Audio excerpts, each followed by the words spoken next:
नमस्कार विद्यार्थी मित्रांनो.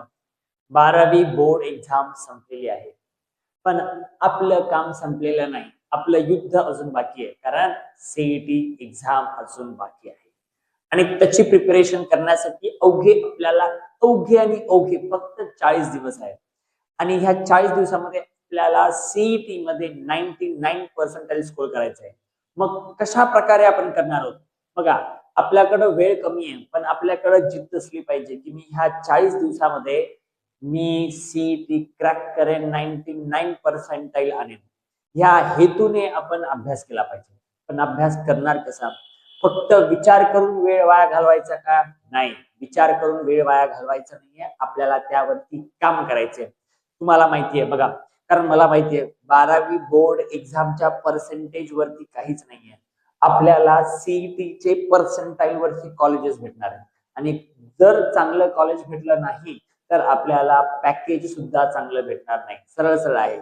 मग चांगलं कॉलेज पाहिजे म्हणजे प्लेसमेंट चांगली होईल आणि पॅकेज सुद्धा चांगलं मिळेल.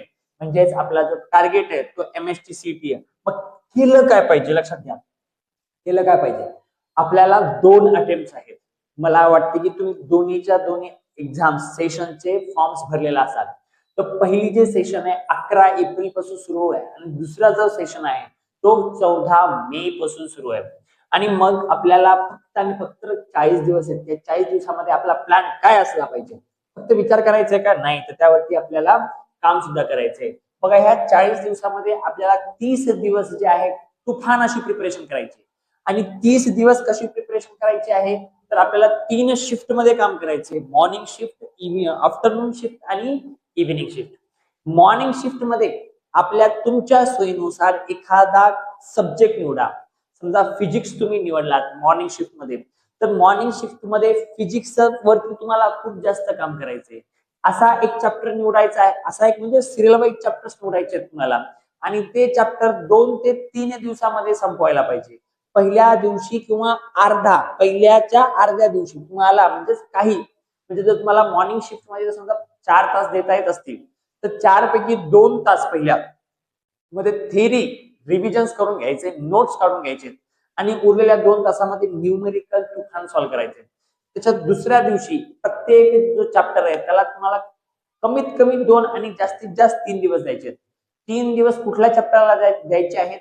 जो मोठा आहे आणि ज्याचं वेटेज पेपरला जास्त आहे. म्हणजे कमीत कमी 3 मार्क्स, 4 मार्क्स, ठीक आहे, 5 मार्क्स ज्या चॅप्टर वरती विचारतात ते तशा चॅप्टर्सला तुम्हाला 3 दिवस द्यायचे. किंवा एखादा जर चॅप्टरला एक्स्ट्रा 1 दिवस लागत असेल तर ठीक आहे. अशा प्रकारे तुम्हाला 2 ते 3 दिवसामध्ये प्रत्येक चॅप्टर जो आहे संपून टाकायचे. आता काही चॅप्टर आहेत ज्यांना जास्त वेटेज आहे त्यांना 3 दिवस द्या, कमी चॅप्टर्सला 2 दिवस द्या, कारण 30 दिवसामध्ये आपल्याला खूप जास्त चॅप्टर्स कव्हर करायचे. मग मॉर्निंगला एक सब्जेक्ट, आफ्टरनूनला दुसरा सब्जेक्ट.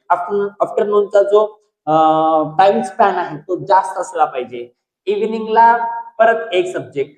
म्हणजे असे फिजिक्स, मॅथ्स आणि केमिस्ट्री असे 3 जे सब्जेक्ट आहेत आपण डिवाइड केलं पाहिजे आणि त्या हिशोबाने काम केलं पाहिजे. त्यानंतर उरलेले 10 दिवस जे असतील, उरलेले 10 दिवस फक्त आणि फक्त आपल्याला टेस्ट सोडवायचे आहे. टेस्ट सोडवणं फार महत्वाचं आहे, कारण हे जे एक्झामिनेशन्स आहेत ते मॉक टेस्ट तुम्हाला द्यावे लागतील, कारण सीबीटी बेस्ड आहे. तुम्हाला कम्प्युटराइज्ड एक्झाम्स आहेत म्हणून तुम्हाला मॉक टेस्ट देणं खूप जास्त गरजेचं आहे. शेवटचे 10 दिवस मॉक टेस्ट द्या. हे सगळ्या गोष्टी फॉलो करा. त्यानंतर जर बघितलं आपण तर ते सांगितलं होतं तुम्हाला की थेरी रिव्हिजन नोट्स करा, नाही दुसऱ्या दिवशी न्यूमेरिकल सॉल्व्ह करा. त्यानंतर 7 दिवस झाले तुम्ही सलग करताय, 3-4 चॅप्टर्स कव्हर झालेत किंवा 3 चॅप्टर्स कव्हर झालेत. मग ह्या एक संडेला किंवा असा एक दिवस निवडा ज्या दिवसामध्ये 7 दिवसाचा नंतर 8वा दिवस असा निवडा की हा 8व्या दिवशी मी 7 दिवसाचं सगळ्याच्या सगळं रिव्हिजन करेन. म्हणजे रॅन्डमली क्वेश्चन सॉल्व्ह करेन. नंतर दुपारच्या सेशन नंतर रॅन्डमली क्वेश्चन सॉल्व्ह करेन आणि सकाळी जे आहे सगळ्या गोष्टीचं परत मी रिव्हिजन्स वगैरे करेन. म्हणजे एक दिवस आपल्याला रिव्हिजन साठी त्यामध्ये ठेवायचं आहे.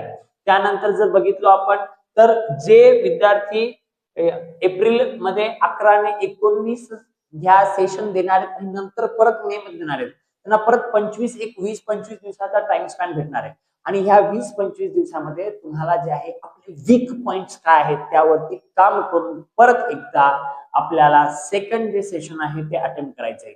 आणि मित्रांनो एक गोष्ट लक्षात घ्या, हे जे तुमचे 2 महिने किंवा 1.5 महिने आहेत ना, अतिशय बेटा इतक्या जास्त महत्वाचे आहेत. ह्या 2 महिन्यावरती आपलं अख्खं आयुष्य डिपेंड आहे. आपलंच नाही तर आपल्या घरच्यांचं पण आयुष्य डिपेंड आहे. म्हणून थोडासा विचार करा, पण विचार करण्यामध्ये वेळ घालवू नका. आत्तापासून विचार न करता आपल्याला प्रिपरेशन सुरू करायची.